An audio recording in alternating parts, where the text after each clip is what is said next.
RRTSൽ സംസ്ഥാന സർക്കാർ പുറത്തിറക്കിയ ഉത്തരവ് കണ്ണിൽ പൊടിയിടാൻ. തത്വത്തിൽ അനുമതി നൽകിയിട്ടുള്ള ഉത്തരവിന് പദ്ധതി നടത്തിപ്പുമായി ബന്ധമില്ല.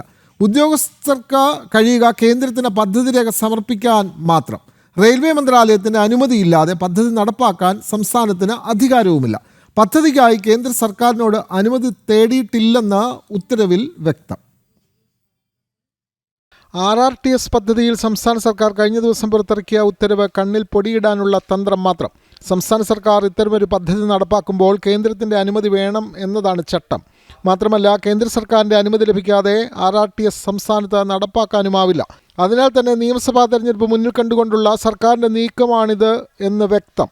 മാത്രമല്ല, ഉത്തരവ് ഇറങ്ങുന്നതിന് മുന്നോടിയായി പദ്ധതിയെ സംബന്ധിക്കുന്ന വിവരങ്ങൾ കേന്ദ്രത്തെ അറിയിക്കേണ്ടതുമാണ്. എന്നാൽ ഇതുവരെ ഇത് ചെയ്തിട്ടുമില്ല. ഉത്തരവിറക്കിയതിനു ശേഷമാണ് കേന്ദ്രത്തിന് കത്തയക്കാനുള്ള തയ്യാറെടുപ്പുകൾ പോലും ആരംഭിച്ചത്. ബജറ്റ് അവതരണത്തിൻ്റെ തലേദിവസം ചേർന്ന മന്ത്രിസഭാ യോഗത്തിലാണ് ഇക്കാര്യത്തിൽ ധൃതി പിടിച്ചുള്ള തീരുമാനമെടുത്തത്. മാത്രമല്ല, മെട്രോമാൻ ഇ ശ്രീധരൻ്റെ അതിവേഗ റെയിൽ പദ്ധതിക്കായി കേന്ദ്ര റെയിൽവേ മന്ത്രി അശ്വിനി വൈഷ്ണവിൽ നിന്ന് അനുകൂല മറുപടി ലഭിച്ചതിന് പിന്നാലെയാണ് സർക്കാർ ഉത്തരവിറക്കിയതും. നേരത്തെ കൊട്ടിക്കൊഴിച്ച കെ റെയിൽ പദ്ധതിയിൽ സർക്കാരിന് തിരിച്ചടിയും നേരിട്ടിരുന്നു. ജനം, തിരുവനന്തപുരം.